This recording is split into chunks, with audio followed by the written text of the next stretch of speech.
Hi everyone, my name is Tim. Welcome to the Math channel. Also, you're welcome to the second tutorial in our algebra series. For today, we will be learning 5 things. As you can see on my screen, we will be learning addition of algebraic terms. We will take 2-word problems from that.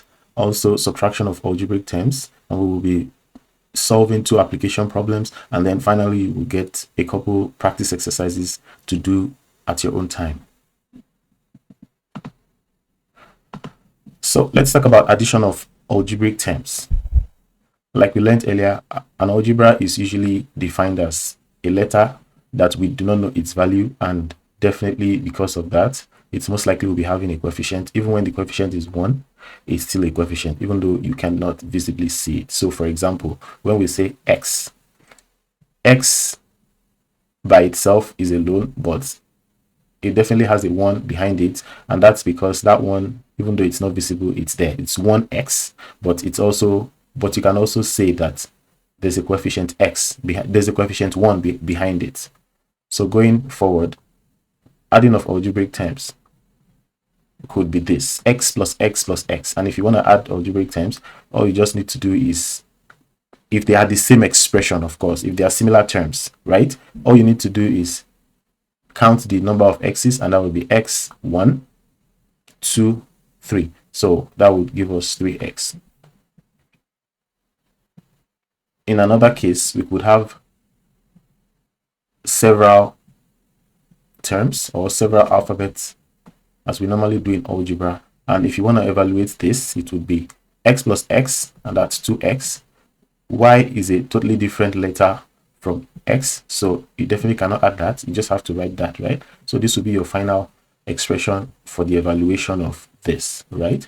And we could also encounter a situation where we have several x's written, where you're required to add them, and then you find something we call ellipses, which is represented by 3 dots that are equally spaced from one another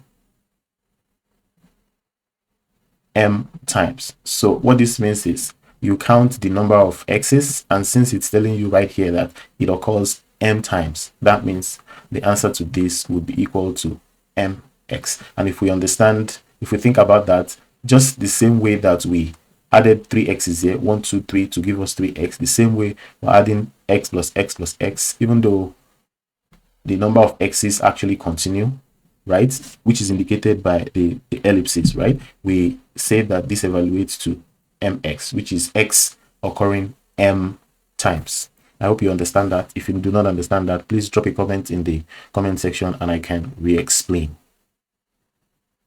So let's look at exercise 1, right? That will kind of help us to drive the point home. Rahman cycled x miles in the morning, y miles in the afternoon, and z miles in the evening. The question says, what is the total distance he cycled on the day? So, in the morning, he did x miles in distance. In the afternoon, the question says he did y miles. And in the evening, of course, he did z miles. And of course, we know that addition simply means you're adding terms together, right? Or you're adding quantities together. So that means addition. When you hear total distance, total suggests addition, right? Think about addition. So addition, which is total miles, would be equal to x plus y plus z. And because these x, y, and z do not have numerical values, you just have to leave your answer like that. And the final answer to this would be x plus y plus z miles. So let's go to the second question, which is exercise 2, just to further help us to understand how algebra works, especially when you are being presented with only letters that are supposed to be representing numbers, but then you're not giving value of any numbers. So you just have to leave your answers the way they are in terms of the letters or the alphabets that were given to you. So in this question, it says, what is the value of b plus b plus b plus dot dot dot? Remember, dots, 3 dots equally spaced from one another is referred to as ellipses. So b plus b plus b plus dot dot dot written m times. Now I'd like you to take a pause on this video and just try to think about what the answer would be, and then unpause your video to see how we solve this. Okay, now take a pause and give it some thinking. So b plus b plus b occurring m times, like we said before, x plus x plus x occurring 3 times would just be 3x, right? So b plus b plus b plus b plus dot dot dot appearing m times just means our final answer is going to be mb. So if you got, or you thought about it, that your final answer is mb, good job. And if you did not, there's nothing to fuss about. Just make sure that you're doing the take-home exercises at the end of this class or at the end of this tutorial. So let's talk about subtraction of algebraic terms.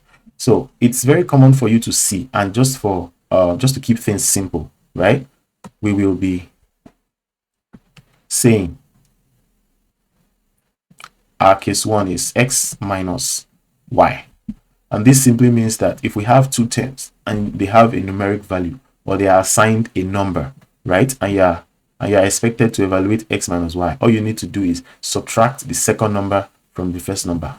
And in very rare cases, it's actually not very rare cases per se. In some cases, I would say it's very, very possible that we find a word problem that would lead you to subtracting one or more algebraic terms from a first term. So for example, we could have z minus y minus x. So what that means is that you are expected to minus or subtract x from y, and then both of them will in turn be subtracted from z, right? So it's possible that you find something like this, and I think we're going to be having one of those examples. It's also possible that you have something like this: z minus a minus b minus c, right? So any infinite number of terms you may be required to subtract from a first term, such as z, and generally they take this kind of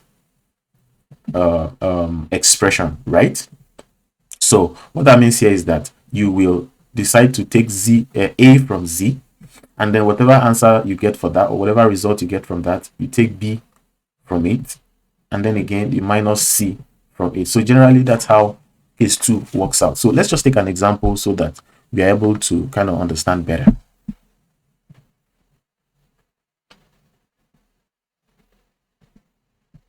Okay, looks like I was already working on this and then I kind of forgot about it, right? So let's just take a moment to clean this out,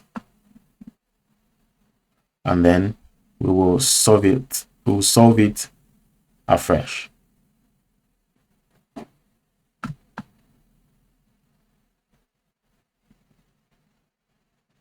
Okay, so let's read the question again. Remember from our last tutorial, right? We were saying that the most important job you have when you're solving word problems or application problems, right, is for you to ensure that you're reading the question to make sure you understand it, right? So what that means in this case is that we want to at least read like twice. That would really help you understanding, right? So Rose has a 10-liter bucket filled with water, right? And it further says she scooped out 2 full 2-liter bowl of water. Again, she scooped a full 4-liter bowl of water from the same bucket. Question now goes, how much water is left in the bucket? So let's try to understand, right? Looks like Rose is trying to take out some amount of water from a bucket that is full of water.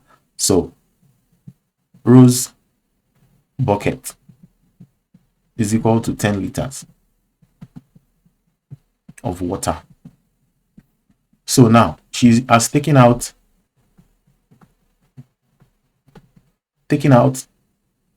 2 full 2 liters bowl of water, right? It says 2 full, so that will be 2 plus 2, right? 2 of this, right? Or 2 times this, or 2 times this. It actually means the same thing. You could decide to add the first full bowl of water to the second full bowl of water, or because they are the same, right, it just happened 2 times, you can decide to say 2 times 2, which actually gives you the same answer, right? 4. So the question further says, again, she scooped 4-liter bowl of water from the same bucket, right? Again, she took out 4 liters, right? So what that means is that initially Rose had 10, right? She took out 2 of 2-liter bowl of water, and then again she took out 4 liters, right? And then that would become 2 times 2, which was 4 as we did earlier, and then another 4-liter bowl of water. So 10 minus 4 would be equal to 6, right? Then minus 4 again, so that would be 2 liters. So we would have 2 liter of water left in the bucket once Rose was done scooping out the second one. So the final answer to this is 2 liters. So let's look at a second example for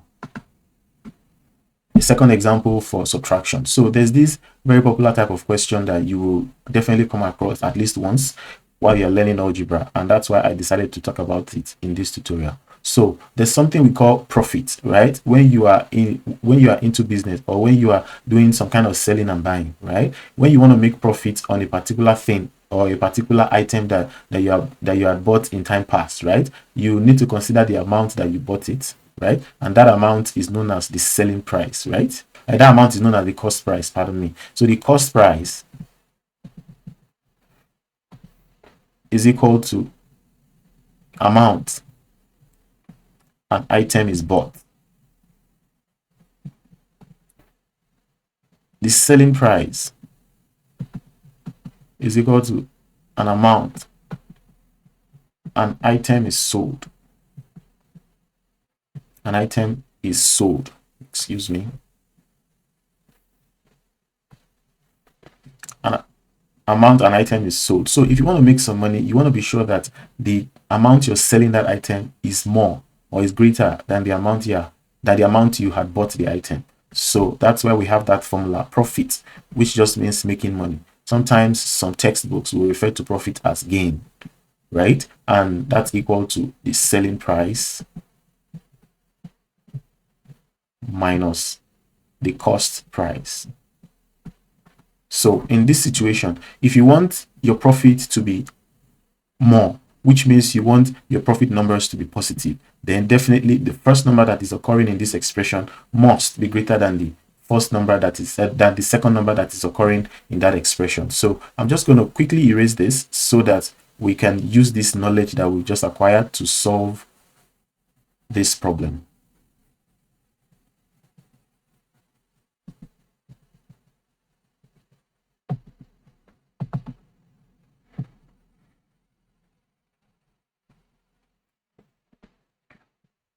Okay, so the question says a farmer bought a horse for $500. So based on the little explanation we just had now, right, it means the cost price for the farmer is equal to $500, right? And the question further says, and sold it for $580. So that means the selling price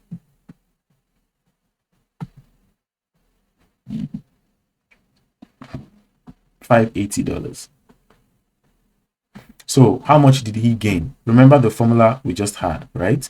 Which is still sitting up here, right? It says gain is equal to selling price. In our case, or in this particular example, it is $580, right?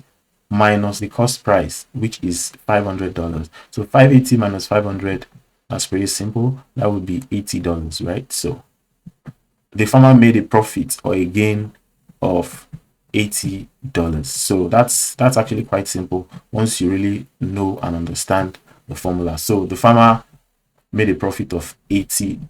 That's about everything that I have for you guys for today, and I would really appreciate if you guys can subscribe to the channel so you can get more awesome content like this. Make sure you also turn on the bell icon so that you can be the first to receive notification once a new tutorial is uploaded. So I have a few take home for you. Just make sure you give it a try. Make sure you give it a go. Make sure you take some time to think about it. And as you continue to do that, you will find that your ability to solve some of these word problems will be improving over time. So that's all I have for you for today. Take care and have a very, very great day until we see you another time. Bye bye.